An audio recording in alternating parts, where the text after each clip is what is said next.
Okay, so as you paid attention the other day, you may see there's some bits missing from this engine, and today's video is probably more for my memory than anything else. Things that we had to do tonight is we took the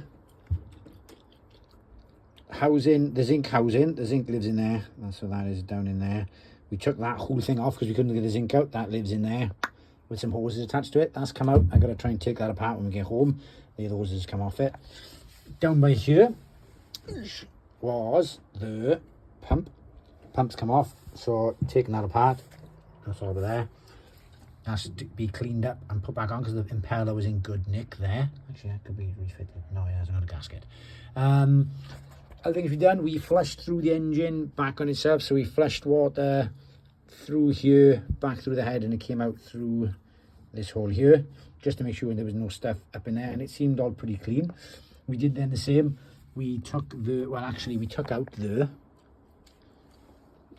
we took off the thermostat housing. That came off the top. That lives at the back out there. Where's the arrow? I can't. Shunk, sits on the back of the engine. That's down. Inside that was this, the thermostat. Good news, thermostat looks like it's in a terrible state, because we needed to find a problem. Everything I was checking wasn't broken, which kind of was a bad thing, because then I was trying to find something that was wrong with the engine. So, and thermostat looks cooked, and I've already ordered a new one. The way this works, a little valve here, a little reservoir down here, it'll either be like something that expands again, it gets hot basically.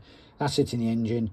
When it gets warm, this little thing, this reservoir, the stuff in there expands, pushes up this little valve, and then it allows the water to pass down and through. So yeah, it goes through the bypass but not through, and it forces water down to come out through the block, and everyone lives happily ever after. So that's cooked and good. So where are we at now? We've got things that are in order. I've got things I'm going to give a scrub, like wire wooling in there, and give it a bit of a paint over. Concerningly, the pump was my second line of defense. That's my seatcock, and then the water comes up through the seatcock, through this hose into the pump. So I've had to plug that with some bungee, because if that fails, I'll have to wear goggles to find my boat. That is kind of it. I'm going to quickly have a go around the back, because there's another zinc at the back, just to see if it'll come off. Once I put all them back on, this thing's going to be like it's like an 18-year-old monster engine again. So, another day, that other zinc wouldn't come out for love nor money, so I'm going to find a better fitting spanner when I'm in the workshop in a bit, so that I can get after it. So, pretty productive night. Young Mr. Leon Murphy came across and bailed me out big time. It's one thing knowing which bolts to take off, it's another thing to know what you're going to see when you take the bolts off, or what's likely to happen when you take the bolts off.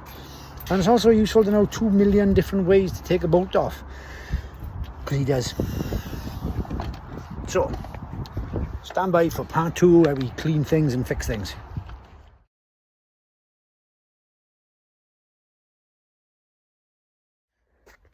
Well, so that was a mission. In fairness, almost snapped the flipping vice off the bench, especially with this lovely new timing light that you've got fitted in your workbench. Dad, that's excellent. That is. That's exactly what you want every 15 seconds for the light to go out when he's snapping the bench.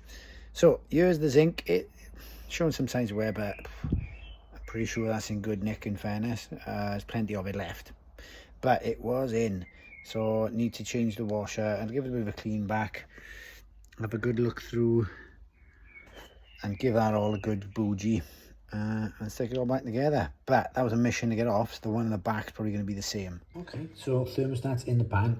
We've just tested it by boiling the water and with the thermostat in it. The green stuff, it just sprouts, so ignore them. We didn't clean the pan. So there was no change when we put this in super duper hot water. What should happen is that disc on the top, the thing should expand, and that should pop up, allowing water to flow through it from the block to let the block cool down. And because it stayed in this state, that just tells us that when the engine's running, we're only getting the bypass water, the bypass flow, which doesn't go through the block. That comes straight past the first zinc, up through this, and then into the exhaust elbow and at the back. So we know now that this is the problem that caused me to, well, this is a problem that caused me to overeat. I'm pretty sure it's the only problem, I'll be honest. Good times. Bad times are that we have to wait 7 to 10 days for a part to come in. although I have emailed a couple of other companies, see when it's a bit quicker.